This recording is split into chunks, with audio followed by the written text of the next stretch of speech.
Carla and the rubber band heart. Carla sighed a very big, wobbly sigh. She had been trying to build a spectacular marble run, but the fiddly wooden tracks kept slipping. "It's impossible, Coco," she muttered, letting the last few pieces tumble onto the rug. Her brown teddy bear sat slumped beside her. "I'm giving up," Carla declared, crossing her arms tightly. "My fingers won't cooperate, and I'll never make it work." A tiny, teary frown puckered her forehead. Coco said nothing, but his soft, knitted paw seemed to be resting gently near her elbow. Carla's Nan, who had been quietly tending to her geraniums by the window, knelt down beside her. "Oh, Carla," she said, her voice like warm tea. "It sounds like you've run out of resilience. But you haven't. It's like a super strength you forget you have. Resilience is like a rubber band, sweetheart. When things are tough, you stretch, but you don't snap. Think of Captain Tom Moore, walking lap after lap for charity, even in his 90s. His legs must have ached, but his mind kept telling his body, 'Keep going!'" Carla picked up Coco. "So physical resilience is about pushing through when my body is tired?" Nan nodded. Later, Carla and her dad were on a long walk along the coastal path.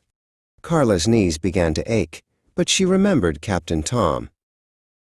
"That's brilliant for my legs," Carla said that evening, hugging Coco tightly. "But what about when my brain gives up?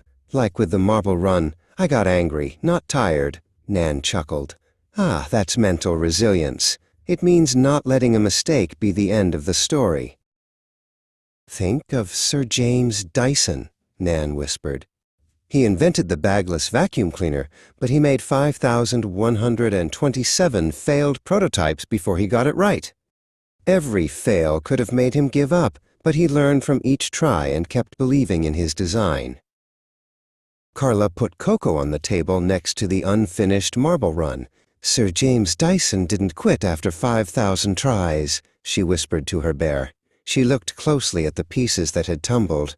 "I didn't lose. I just learned that 2 corner pieces can't hold up a long straight track." Slowly, Carla rearranged the tracks. She used a sturdier base, making tiny adjustments. It wasn't perfect, but with a deep breath and a little nudge, she dropped a marble. Click-clack-whiz. The marble made it all the way down. Carla scooped up Coco and gave him a triumphant squeeze. "We did it, old friend," she beamed. She knew that the rubber band in her mind and the strength in her legs would always stretch, but they would never snap. They were built for the next try.